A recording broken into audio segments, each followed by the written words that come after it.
Get your filthy black hands off my husband. The nurse froze, gloved fingers still on the IV line. Are you deaf? Step away. Ma'am, I'm his assigned... You're nothing. Disgusting. Someone like you has no business touching him. Heart monitors beeped. Nobody in that hallway breathed. Then the woman slapped her, hard, right across the face. The sound cracked through the corridor like a gunshot. The nurse's head snapped sideways. A red handprint bloomed on her cheek. She didn't swing back. She just stood there, jaw tight, eyes burning. But this woman had no idea who she'd just put her hands on. Or rather, she had no idea who was coming for her. Because when that man walked through those hospital doors, the color drained from her face. And by then, it was already too late. But before we get to that moment, let me take you back to the beginning, 6 hours earlier, before the slap, before the screaming, before any of it. Harper Powell's alarm went off at 5:15 a.m. The apartment was still dark. The coffee maker gurgled from the kitchen. The smell of fresh grounds drifted through the narrow hallway and into her bedroom, where the sheets were already pulled back and folded neat. That was Harper. Everything in its place. Everything on time. She stood in front of the bathroom mirror, pulling her braids into a tight, clean bun. No jewelry. No earrings. Just a small gold chain her mother gave her before she passed, tucked under her scrubs where nobody could see it. On the bedroom wall hung a framed nursing degree. Next to it, a photograph of her mother in the same profession. Same scrubs, same soft eyes. Same hospital, actually. Her mother had worked at St. Adelaide Memorial for 22 years before cancer took her. Harper followed in her footsteps. 7 years now on the trauma floor. Not because the money was good. The money was never good. She did it because every time she helped a patient breathe easier, she felt her mother standing right beside her. On the kitchen counter, her phone buzzed. A text from someone saved as D with a red heart emoji. "Good morning, beautiful. Save some lives today. I'll handle the rest." She smiled, typed back a heart, grabbed her keys. She drove a 6-year-old Honda Civic to work. No luxury car, no tinted windows. Nothing about Harper Powell screamed money or power or status. And that was by choice. Because there was something about Harper that nobody at work knew.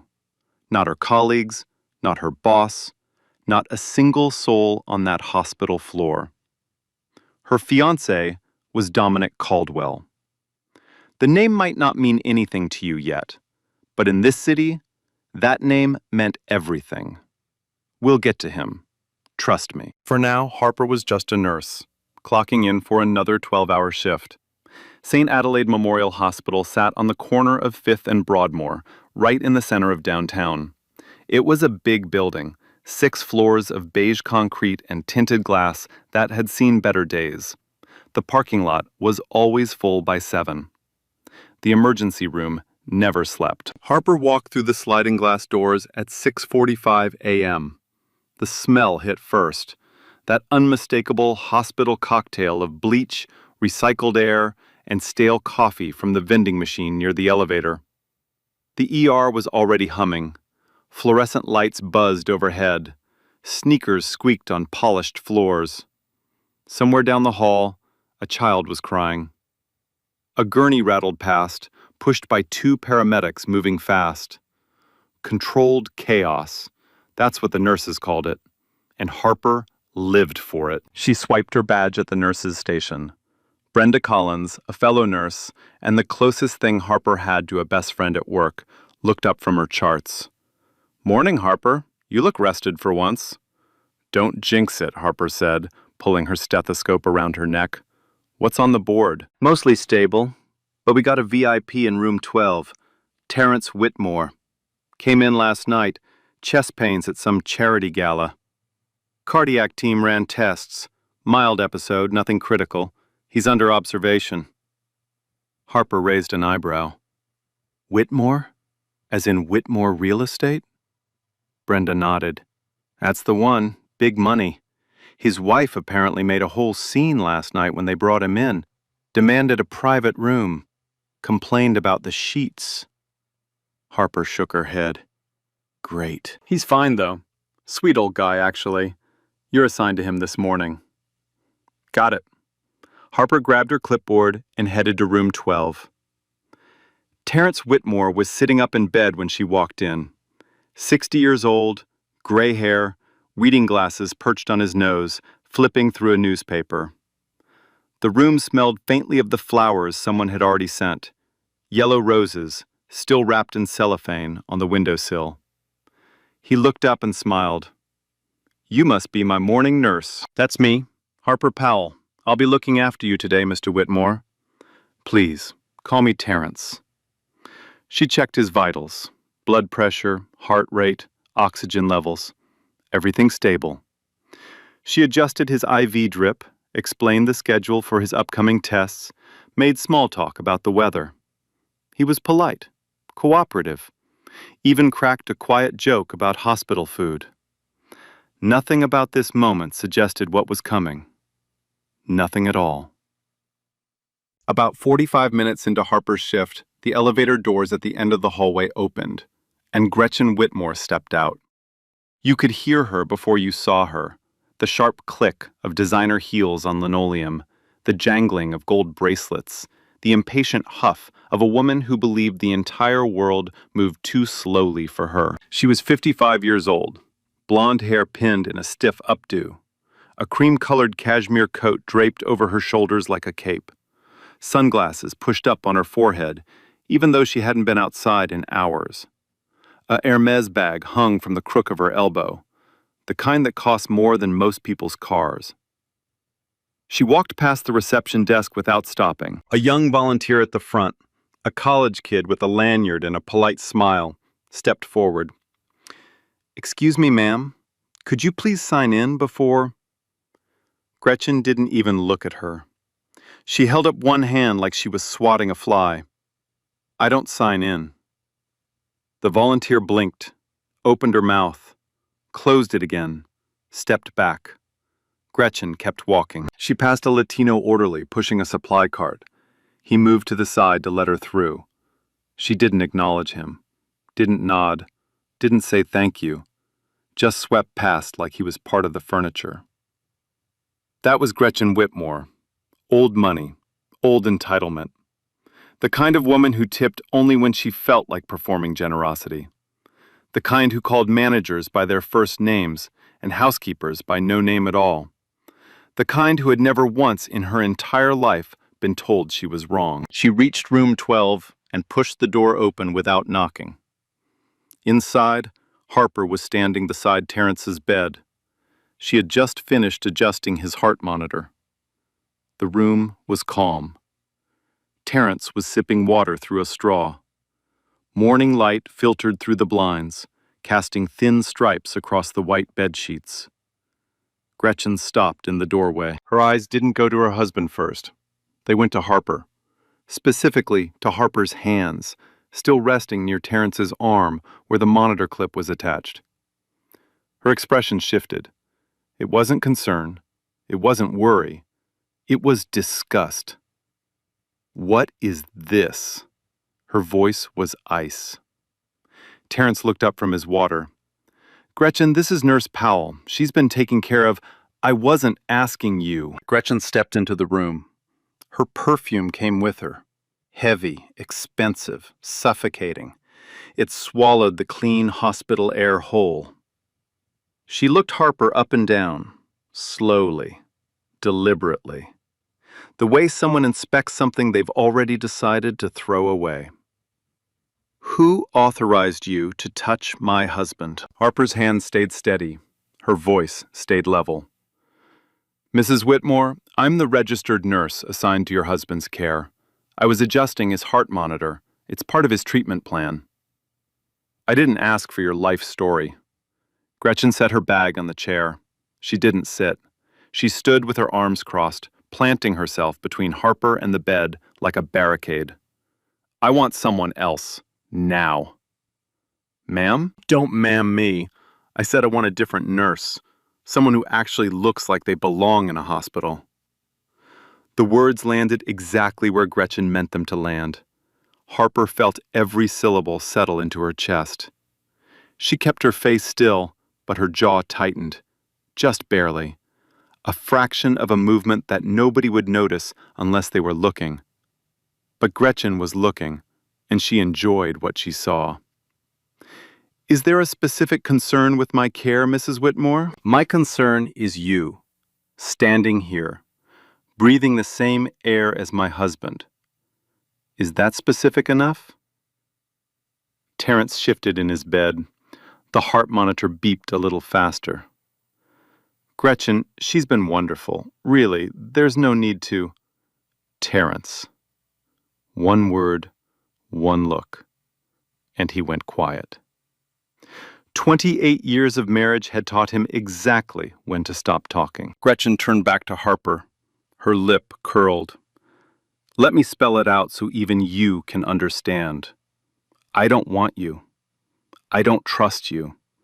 And I don't want someone like you anywhere near my family. Someone like you. 3 words. Simple. Clean. Loaded with everything they were designed to carry. Harper had heard them before. Different mouths, different rooms, same venom every single time. She took a breath. Mrs. Whitmore, I understand. I'll inform the charge nurse about your request. Professional, measured, not a single crack in the armor. She turned toward the door. And don't touch anything on your way out. God knows what goes missing when people like you are left unsupervised. Harper stopped. Her back was to Gretchen. Her fingers curled tight around the clipboard. The knuckles paled. For 1 second, just one, something flashed behind her eyes. Something hot. Something old. Then it was gone. She walked out without a word. The hallway stretched ahead, bright and sterile. The fluorescent lights hummed their endless hum. 2 nurses at the station kept their eyes glued to their screens, pretending they hadn't heard every word that had just come through that open door. But they had. Of course they had. You could see it in their faces, the tight lips, the lowered eyes, the discomfort of people who knew something ugly had just happened and didn't know what to do about it. Gretchen didn't wait. She marched straight to the nurse's station, heels cracking against the floor like gunfire. She placed both palms flat on the counter and leaned forward until her face was inches from the charge nurses. I need whoever runs this floor, right now. The charge nurse, a woman in her 50s with tired eyes and a coffee stain on her sleeve, looked up slowly. I'm the charge nurse. How can I help you? That woman.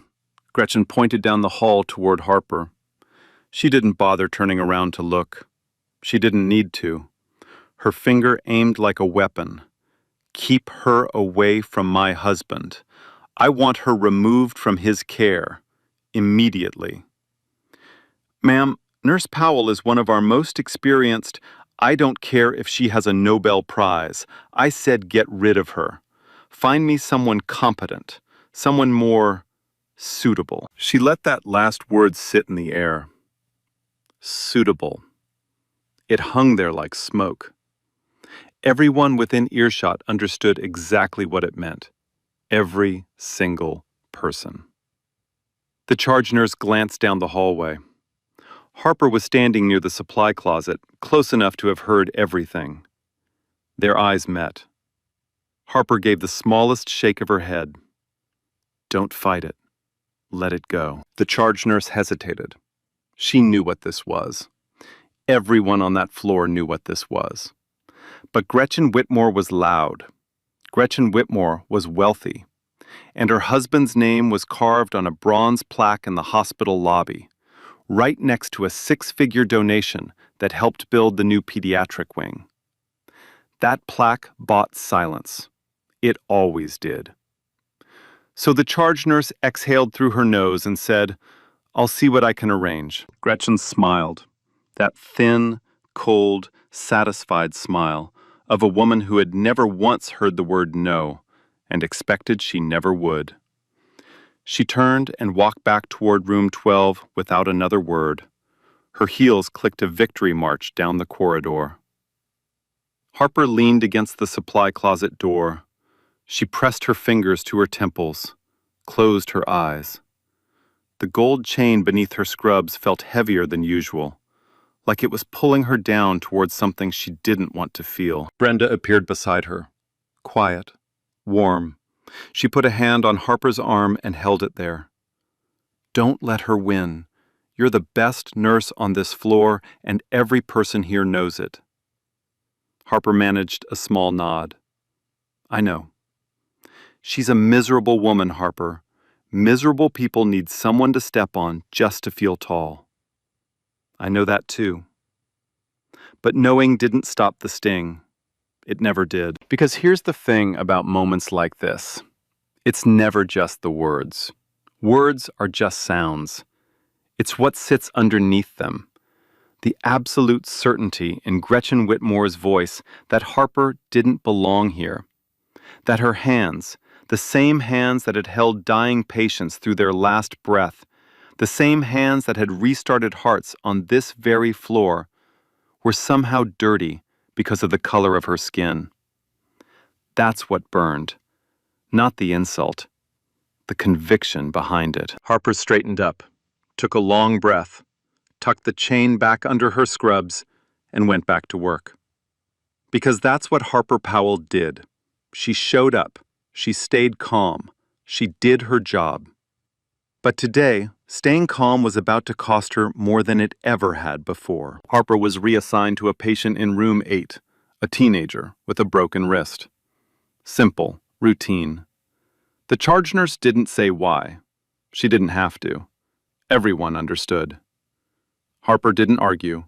She grabbed her clipboard, adjusted her stethoscope, and walked down the hallway without looking back. Because that was the professional thing to do. That was the smart thing to do. Swallow it. Move on. Survive. But Gretchen Whitmore was not the kind of woman who won and walked away. She was the kind who won and then came back to make sure you knew it. Harper was barely 10 minutes into her new assignment when she heard the heels again. Click, click, click. Getting closer. She was standing in the hallway outside room 8, updating her chart on the portable computer station. Her back was turned. She didn't see Gretchen coming. But she felt it. The way you feel a storm rolling in before the first crack of thunder. You. Harper's fingers stopped on the keyboard. She didn't turn around. Not yet. "I'm talking to you. Turn around when I speak to you." Harper turned. Slowly. Calmly. Her face was neutral, her eyes steady. Gretchen was standing 6 feet away, arms crossed, chin raised, that same look of absolute contempt painted across her face like it had been born there. "Can I help you, Mrs. Whitmore?" "Yes, you can. You can explain why my husband's watch is missing."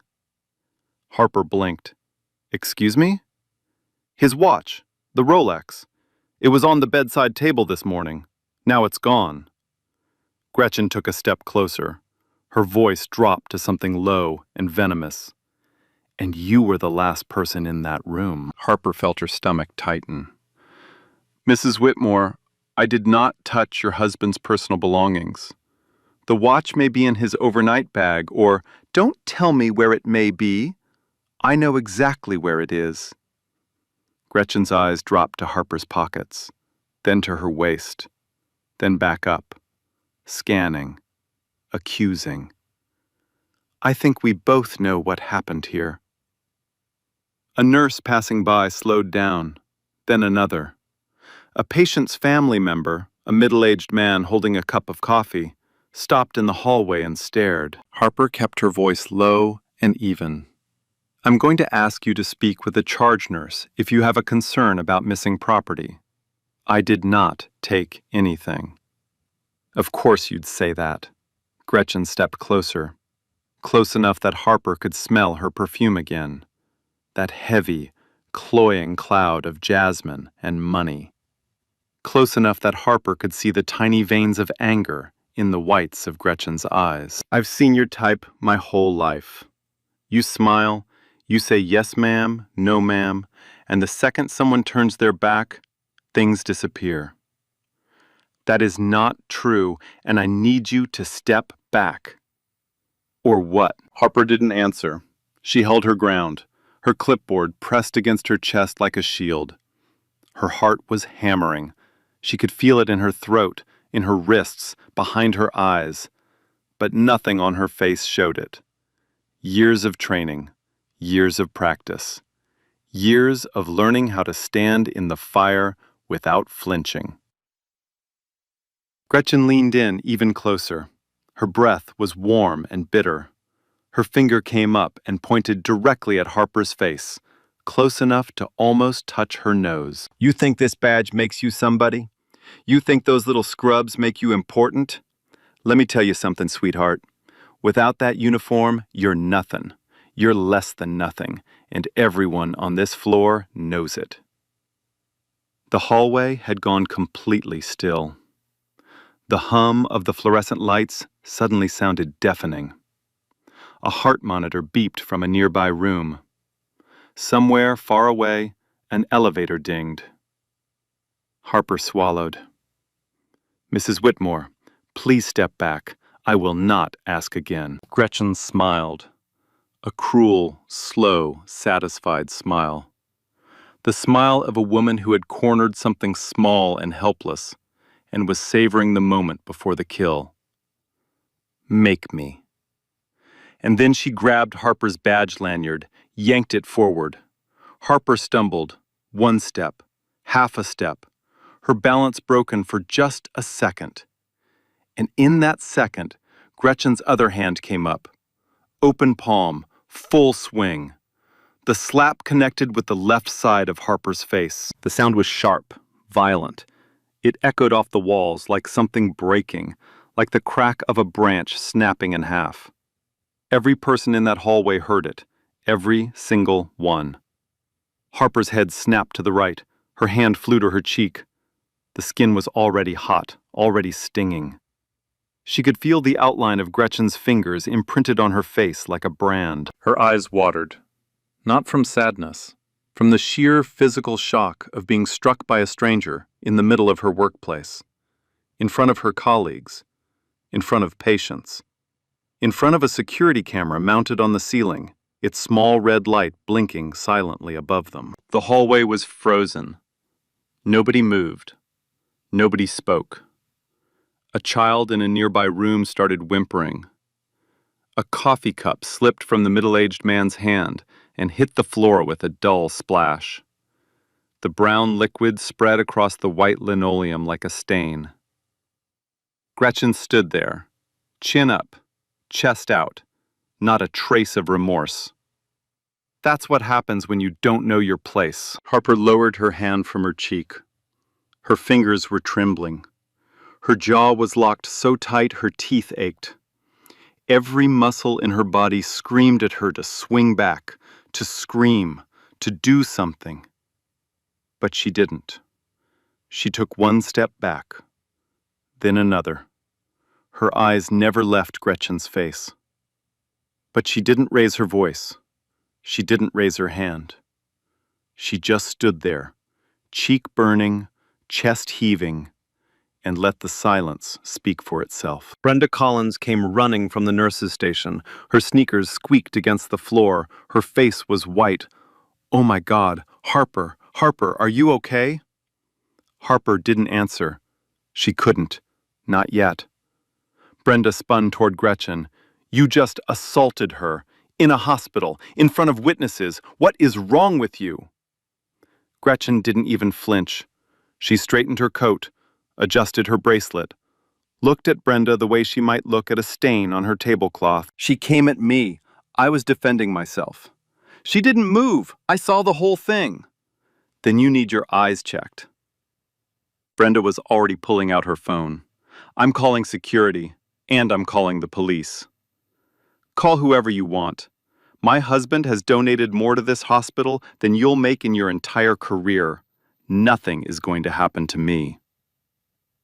From inside room 12, Terrence Whitmore's voice drifted into the hallway. Weak, tired, broken. Gretchen? What did you do? She ignored him. 2 hospital security guards rounded the corner at a half jog. Big men, wide shoulders, radios crackling on their belts. Right behind them came Dr. Elaine Crawford, head of the ER department. She walked fast, not running, but close. Her white coat billowed behind her. Her reading glasses were still perched on her head. She'd come straight from her office. She took one look at Harper's face, the red welt still visible, the swelling already beginning, and her expression turned to stone. What happened here? Brenda spoke first, then the orderly who had been standing near the supply room, then the middle-aged man with the spilled coffee. One by one, the witnesses told the same story, the same words, the same sequence, the same slap. Dr. Crawford listened without interrupting. Then she turned to Gretchen. Mrs. Whitmore, I need you to understand something very clearly. What you just did constitutes assault on a healthcare worker inside this hospital. This is something we take extremely seriously. Gretchen rolled her eyes, actually rolled them. Assault? Please. Do you have any idea how much money my husband has poured into this building? One phone call and I'll have your job. Hers too.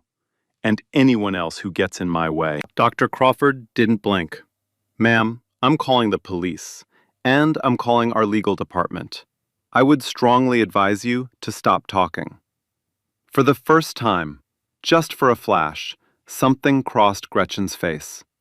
Not fear, not yet, but the faintest flicker of uncertainty, the tiniest crack in the armor. She recovered quickly, pulled out her phone, started dialing her attorney. Meanwhile, Harper sat in the break room. The door was closed, the lights were dim. Brenda had brought her a bag of ice wrapped in a paper towel.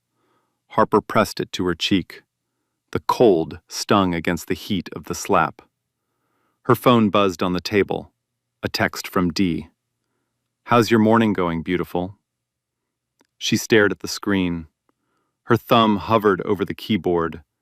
She didn't respond. Not yet. But she would. And when she did, everything was going to change. Harper sat alone in the break room for 3 minutes. She didn't cry. She didn't scream. She just pressed the ice to her cheek and stared at the wall. The vending machine hummed. The clock ticked. The ice crackled softly against her skin. Then she picked up her phone. She didn't call the union. She didn't call a lawyer. She called Dee. The phone rang twice. Hey, baby, miss me already? Dom, her voice cracked. Just barely. Something happened at work. The warmth in his voice disappeared instantly, like someone flipped a switch. Talk to me. A patient's wife. She called me things, horrible things, in front of everyone. She accused me of stealing. She grabbed my badge. And then she slapped me. Silence. Not the kind that means someone is thinking, the kind that means something dangerous has woken up. When Dominic spoke again, his voice was low. Every word measured, like a surgeon choosing a blade. Are you safe right now? Yes, security is here.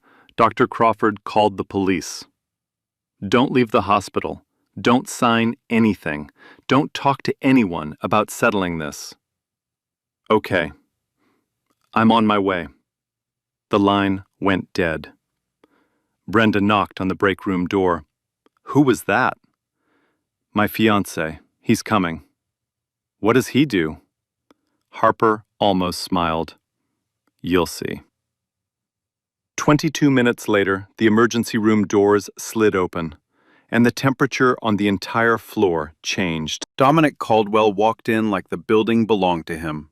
6'3", dark navy suit that fit like it had been sewn onto his body. A face carved from granite, sharp jaw, dark eyes, not a trace of warmth anywhere on it. Behind him walked 2 associates from the DA's office. They moved like people who had done this 100 times before. The nurse at the front station looked up. Her pen slipped from her fingers and clattered on the desk. She knew that face. Everyone in this city knew that face. It was on the evening news twice a week, on billboards outside the courthouse, on the cover of the city magazine, twice, with the same headline both times. The Closer. Dominic Caldwell, District Attorney. The man who put a sitting councilman behind bars. The man who prosecuted the Brennan corruption case and won a sentence so severe that defense attorneys still whispered about it. A 98% conviction rate. Brenda was standing in the hallway when she saw him turn the corner. She grabbed the arm of the nurse beside her. "Oh my God, that's Dominic Caldwell. That's the DA." Her voice was barely a whisper. "That's Harper's fiancé?" He walked into the break room, saw Harper, saw the red mark on her cheek, still swollen, still angry. He touched her face with the back of his fingers, gentle, careful, the opposite of everything that had been done to her today. She's not getting away with this. He turned and walked back into the hallway. Gretchen was still near the nurse's station, still arguing with Dr. Crawford, still waving her phone, threatening to call her attorney, the hospital board, the mayor. Then she looked up and saw Dominic walking toward her. Something about the way he moved, the authority, the weight, the certainty in every step, made her pause. He stopped in front of her, close, unmovable. "Mrs. Whitmore, I'm Dominic Caldwell, District Attorney." 3 words. District, Attorney. The color left Gretchen's face like someone pulled a plug. It drained from her cheeks, her lips, the knuckles still wrapped around her phone. Ghost pale. The kind of pale that only comes when a person realizes the ground beneath them has disappeared. Her mouth opened. Nothing came out. "I have a hallway full of witnesses. There is security camera footage. The woman you assaulted is a registered nurse performing her duties. In this state, assaulting a healthcare worker is a felony." This is a misunderstanding. I'm formally recusing myself due to my personal relationship with the victim, but I want to be very clear." He paused, let the silence cut. "The full weight of the law is coming for you." Gretchen spun around, wild-eyed, desperate. "Terrence, call the lawyer. Do something." From inside room 12, Terrence looked at his wife, still in bed, still hooked to monitors. And for the first time in 28 years, he shook his head. He didn't say a word. He just looked away. Officer Todd Brennan arrived 4 minutes later. He listened to the witnesses. He reviewed the situation with Dr. Crawford. He looked at the mark on Harper's face. Then he approached Gretchen. "Ma'am, turn around and place your hands behind your back." "You can't do this. Do you know who I am?" "Hands behind your back, now." The handcuffs clicked shut. Small, metallic, final. And Gretchen Whitmore, the woman who walked into this hospital like she owned it, was led down that same hallway, past every nurse, every orderly, every patient, every person she had sneered at, dismissed, and degraded. Nobody said a word. The silence said everything. The ride to the police station took 11 minutes. Gretchen sat in the back of the patrol car with her wrists cuffed behind her. The leather seats smelled like sweat and disinfectant. The metal grate between her and Officer Brennan reflected her face back at her. Mascara smudged, lipstick faded, eyes wide. She didn't speak the entire ride. For the first time in maybe her entire life, Gretchen Whitmore had nothing to say. At the station, they took everything. Her Hermes bag, her gold bracelets, her diamond earrings, her phone. Each item placed into a clear plastic bag, sealed and labeled. She watched her jewelry disappear behind the intake counter, like pieces of her identity being stripped away one by one. They took her mugshot, front, side. The flash was harsh and white. She flinched both times. Then they put her in a holding cell, a metal bench, a steel toilet with no lid, gray walls. The fluorescent light buzzed the same way it did in the hospital, except here there was no one to yell at, no one to intimidate, no one who cared about her husband's donations. Her attorney arrived within the hour, Gerald Ashford, expensive suit, silver cufflinks. He sat across from her in the interview room and listened to her version. Then he set his pen down. Gretchen, there's security camera footage. It was self-defense. She came at me. The footage shows otherwise. Multiple witnesses have given statements, and the district attorney's office has already assigned a senior prosecutor. Given who the victim's fiancé is, every attorney in that building will treat this case like their career depends on it. Gretchen's face crumbled. Not with remorse, with the realization that money wasn't going to fix this. Can we settle? Pay her off? The charge is felony assault on a healthcare worker. The state is the plaintiff, not the nurse. You can't write a check to make a felony disappear. Gretchen stared at him. Her hands, the same hands that had slapped Harper 3 hours ago, were shaking. She was formally charged that afternoon. Back at St. Adelaide Memorial, the news moved through the building like electricity. Dr. Crawford called an emergency staff meeting on the ER floor. She stood in front of 30 nurses, technicians, and orderlies. What happened today to one of our nurses was unacceptable. It was criminal, and it will not be tolerated. This hospital will cooperate fully with law enforcement. Nurse Powell has our complete support. Silence. Then someone started clapping. Then another. Then the whole room. Harper wasn't there. She was still in the break room with Brenda. But when Brenda told her about it later, Harper's eyes filled with tears for the first time that day. Not from pain, from being seen. The hospital offered her paid leave. She took it reluctantly. She would rather have worked. But Dominic insisted. She needed time.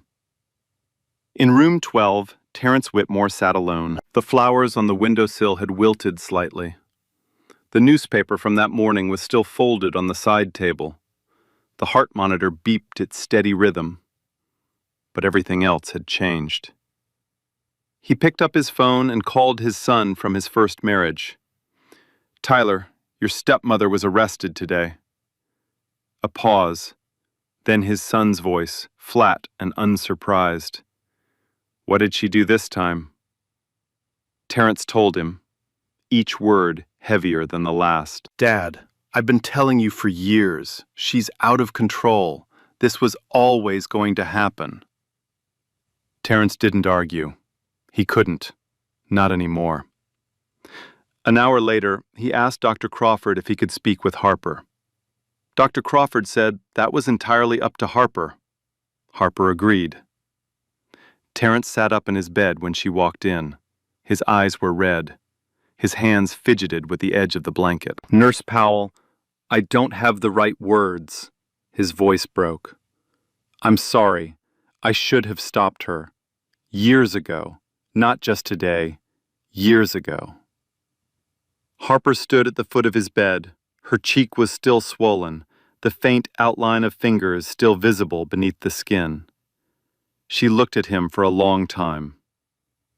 "I appreciate you saying that, Mr. Whitmore." That was all she said. No absolution, no "it's okay." Because it wasn't okay, and they both knew it. She turned and walked out. The door closed softly behind her. The story broke on the evening news the next day.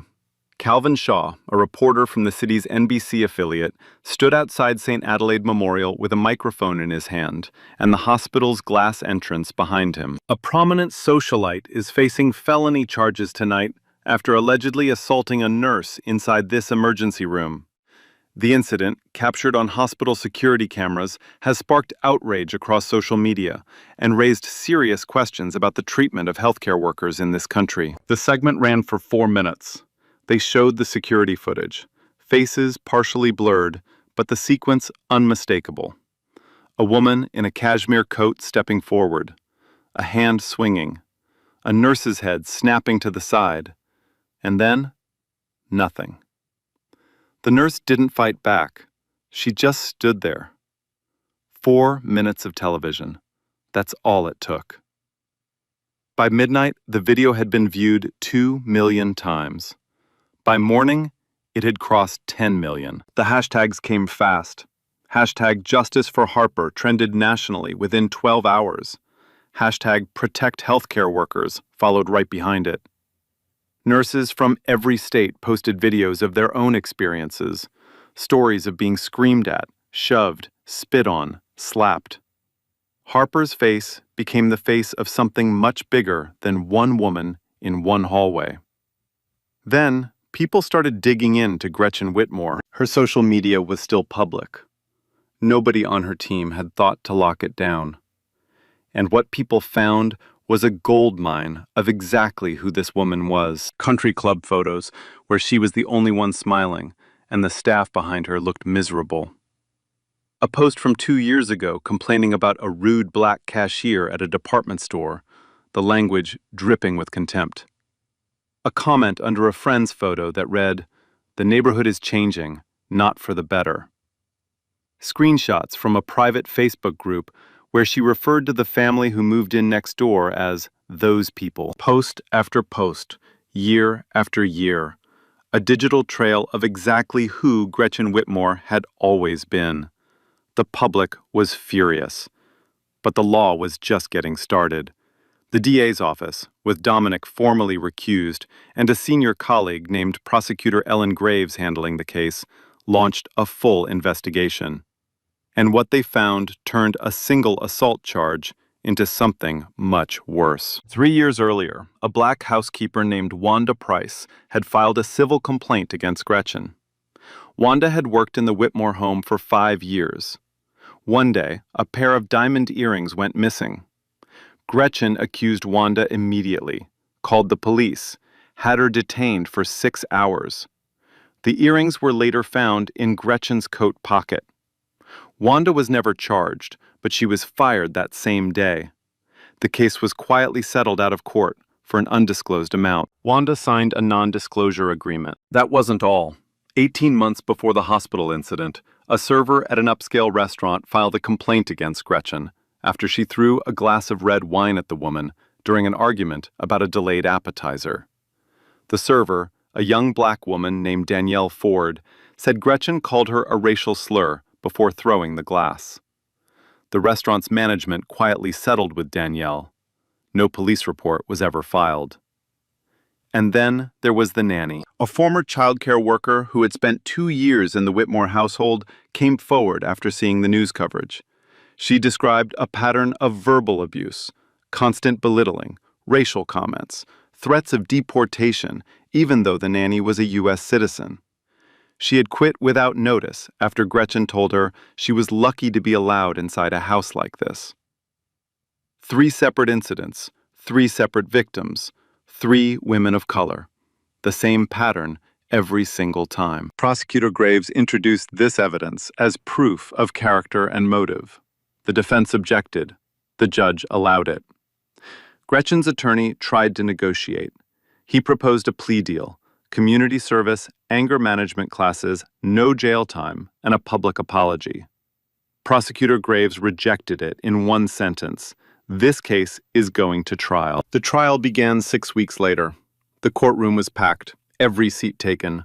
A line of people stretched down the hallway outside, hoping to get in. Calvin Shaw reported live from the courthouse steps each morning. The prosecution's case was surgical. First, the security footage, played once in full, then again, frame by frame. The grab, the slap, the nurse standing motionless afterward. The courtroom was silent during both viewings.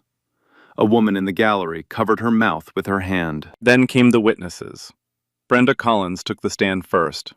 She described what she saw in precise, steady detail. The words Gretchen used, the way she followed Harper into the hallway, the sound of the slap. Her voice cracked only once, when she described Harper pressing ice to her own face in the break room afterward. The orderly testified. The middle-aged man with the spilled coffee testified. A patient's daughter who had been standing in the hallway testified. Every account matched. Every detail aligned. Then Harper took the stand. She wore a simple navy dress, no jewelry except her mother's gold chain. She sat straight, she spoke clearly. She didn't raise her voice. She didn't cry. She described the morning, the routine, the patient, the wife, the words, the accusations, the grab, the slap. And then she said something that made the courtroom go completely still. I have spent 7 years taking care of people in that hospital. I have held patients' hands while they died. I have restarted hearts at 3 a.m.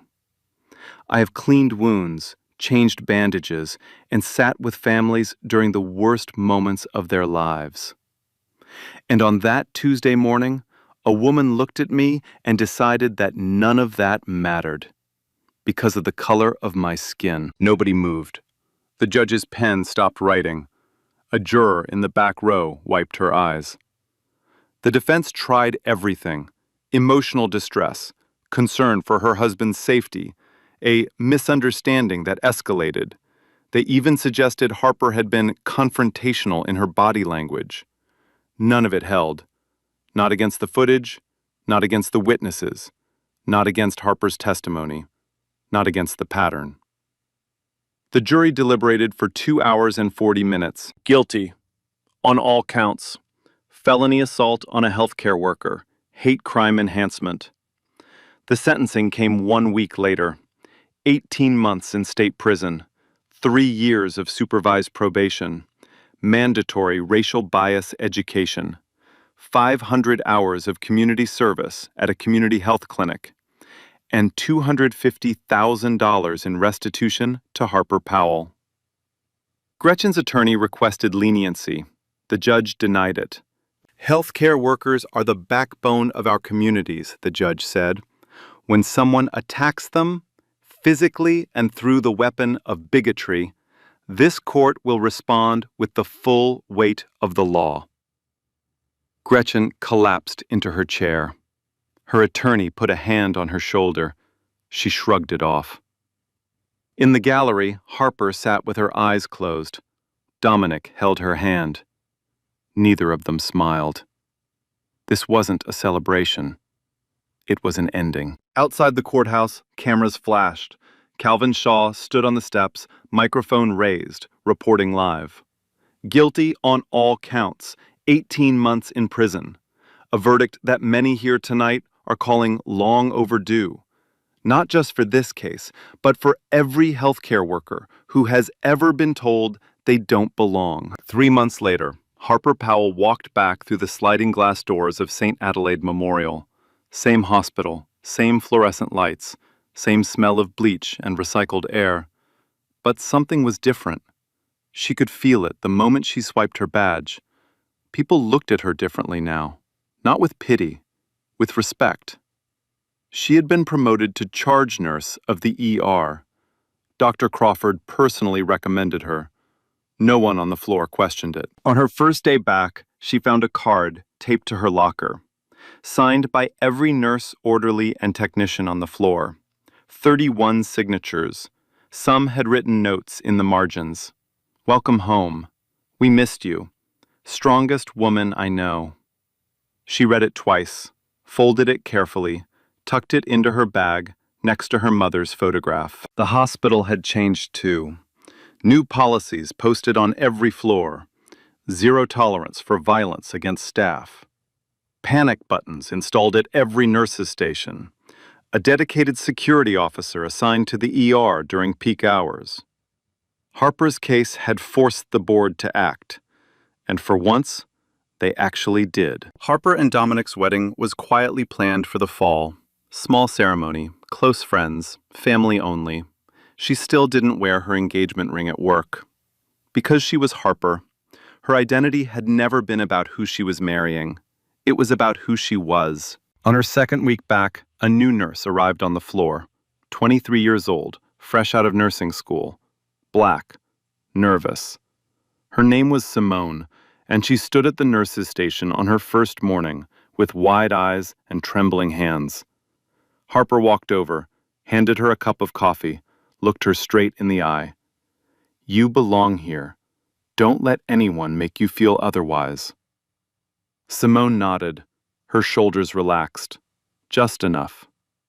Harper still drove her 6-year-old Honda Civic, still woke up at 5:15 a.m., still kept her mother's photo on the bedroom wall. Some things don't need to change. As for Gretchen Whitmore, everything changed. She reported to a state correctional facility 14 days after sentencing. No cashmere coat, no Hermes bag, no gold bracelets. Just an orange jumpsuit and a number. Terrence filed for divorce the same week. 28 years, and he signed the papers without hesitation. He also made a large donation to a national healthcare workers advocacy fund. Not as absolution, as acknowledgement that he had looked the other way for far too long. Gretchen's world collapsed. The country club revoked her membership. Charity boards removed her name. Former friends stopped returning calls. The woman who had commanded every room she entered was now alone in a cell with nothing but gray walls and a buzzing fluorescent light. Her name became a cautionary tale, a shorthand for what happens when entitlement meets accountability.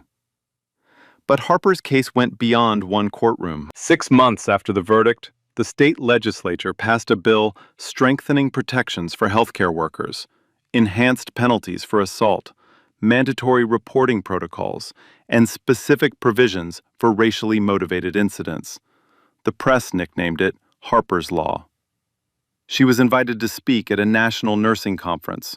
She almost declined, but Dominic convinced her, and Brenda threatened to drag her there personally. She stood at the podium in a simple black blazer. No notes. She looked out at 2,000 nurses and said 6 words. "We heal people. That should never make us targets." Standing ovation. Nearly a full minute. In the back row, Dominic stood with his arms crossed, smiling. So I'll leave you with this. What would you have done standing in that hallway? Would you have spoken up, stepped in, or looked away and hoped someone else would handle it? Drop your answer in the comments. And if you know a nurse, a doctor, any healthcare worker, share this with them. Let them know they're seen. Hit that like button if you believe justice should never have a color barrier. Subscribe if you want more stories like this. Ring that bell so you never miss one. Because at the end of the day, the uniform doesn't protect you. The badge doesn't protect you. The title doesn't protect you. People protect people. Be that person. Do you know what I learned from Harper's story? Your worth doesn't disappear just because someone refuses to see it. Gretchen looked at the Harper and saw skin color. She didn't see 7 years of saving lives. She didn't see the hands that restarted hers at 3 in the morning. She chose to see nothing. But that didn't make Harper nothing. Not even for a second. And that's the lesson I think we all need. Because at some point, someone's gonna look at you and decide you don't belong. At work, in the room, in your own life, and in that moment, you have a choice. Do you let them define you, or do you stay who you are? Harper got slapped and didn't swing back, and some people might call that weak, but I call that the strongest thing I ever seen. Because the real strength isn't about hitting harder. It's about refusing to let someone turn you into something you are not. And here's the other thing. Gretchen had money. She had a name on a plaque. She thought that made her untouchable. But decency doesn't care about your bank account. Accountability doesn't check your net worth. It comes from everyone same. So, if you know the healthcare worker, send them this. Let them know they matter. Like, share, and subscribe. Every week we bring you real stories, real justice. And remember, no one gets to tell you where you belong. You decided that, always.